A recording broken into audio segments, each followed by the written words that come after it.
you guys took her to court 5 years ago to stop her from calling. Because, right, if someone says mental disorder, she calls daily to get you over there. The cops were begging me, can you do something about this? So the judge dismissed the case 5 years ago, contingent that, okay, you're gonna sell the house, she's old lady, she's crazy, just sell the house, get out of it, I'll dismiss the case. But she didn't sell the house. For 5 years, she's been continuing calling daily. You check that address on your thing, you'll see. She calls daily because she's crazy and she refuses treatment intentionally. Do you understand? So she calls realtors daily. Different realtor, different day, to show her how, and they're glad to do it for her. They think they're gonna get a, what do you call that, to sell the house, they get the money for selling the house. Takes them all the way to the edge, thinking she's gonna sell the house, but she doesn't sign, she gets satisfaction doing that. Do you understand? That's a mental disorder. She has Munchausen by proxy, borderline personality disorder. So I just need to get that judge's name that you guys filed against her. Listen to me.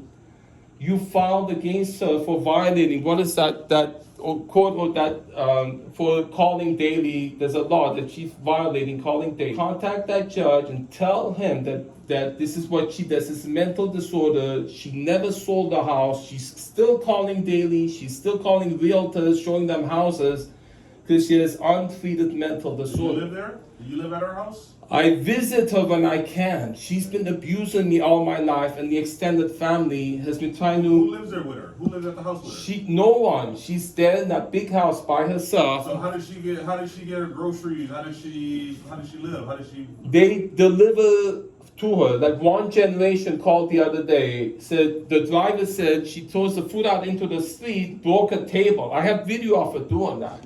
Okay. You want the judge's name because why? What do you want to do? If the realtor, so she tortures the realtors, thinking that she's gonna sell the house, and he doesn't. Get it, but why is that a concern to you? What I want to know. That judge finds out. He dismissed the case contingent that she's gonna sell the house. Okay. The case that you filed against her. That judge finds out from the realtor himself that for 5 years she's still calling, she's still calling daily. Look, you look at that address up. I know. Hear me out.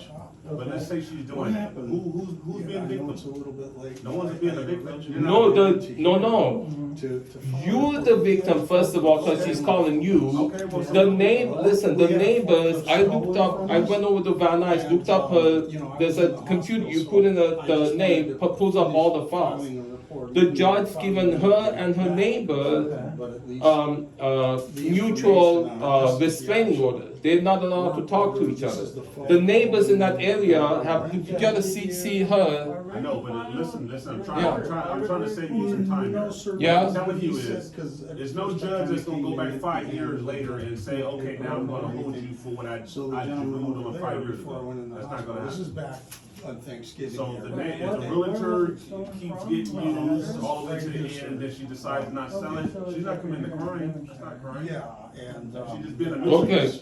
Okay, look, I'm gonna show you something. Look, if you're willing to listen, because the cops who come there daily, they're begging me to do something about I it. know, but we deal with this chronic 911 callers. It's something we deal with. But you don't want to do anything to help it.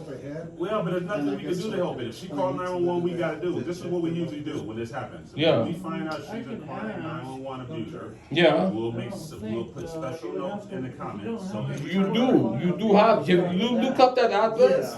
yeah, it's nothing for you to look up. What I'm telling you is, you're complaining about something she. I'm not complaining, I'm trying to stop her from calling you. There's no way you can stop her from doing that. This is the only thing we do on our end. We'll make a note. So when she does call, we'll know it'll be a very low priority call. But the one time we decide not to go, and that's the time for me, I know. I get it. This is what the detective done. No, we have to, the neighbors have to listen to this every day. You don't want it yet, we have to listen to it. It's a problem to you now. Can you turn it down for me? Can you turn her down? I'll talk to you later. Because she's doing this every day. He doesn't want to do anything about it. We have to listen to this every day. But we can't turn her down. That's why we get police calls about her. Let me go see. You don't want to do something about this? I'm gonna have you leave and sit in the lobby if you're not listening. Do you understand? We have to put up with this every day. You say that you concerned with her voice on the recording, but I have to listen to this every day. Let's go out here. Let's go out here and talk, because you're not listening. Let's go out here. No, you listening. We have to put up with this every day. I don't want you to, you're being disrespectful and you're interrupting other people. Come on here. We'll talk out here. Just a second, look. Hold on a second. I'm making a point. Let's go out here and talk, because you're being disrespectful to other people that needs help. We can go out here and talk. Come out this way, sir. There was a lady here that gave me the case number, but it was wrong. Can you get that lady? You don't know what's going on. Look, can I have a supervisor here, somebody, please? I need to explain. Someone knows what's going I on. know, but the way you're behaving, you're not going to get any help being that way. I wasn't getting help anyway. That's why I. Okay, look. And you're saying you need to listen to me and not other people. You've been I disrespectful. understand. I understand. Look, I'm sorry. If you knew what I've been through, that's why my trauma responses, I've documented here what she's done to us. I know, but what I'm saying is, I understand. I misbehave. I'm not talking about that. I'm not talking about that anymore. You say you can't help. you got to let other people talk. Let me talk But first. all you're gonna say is you can't help, right? Let Can me- I talk to a supervisor, please? When you get a supervisor, you can talk to them. Whenever you get a supervisor, right? Because he's not listening. Whenever you get requested. If all you're gonna say is we can't help, Well, unless you let people talk, you won't know what they say. can you help? Are you gonna say anything other than we can't help? Yeah. And I'll read that to you. It says, expose a partnership between LAPD and criminal gangs that resulted in the cruel 22-month occupation of my house by a criminal squatter.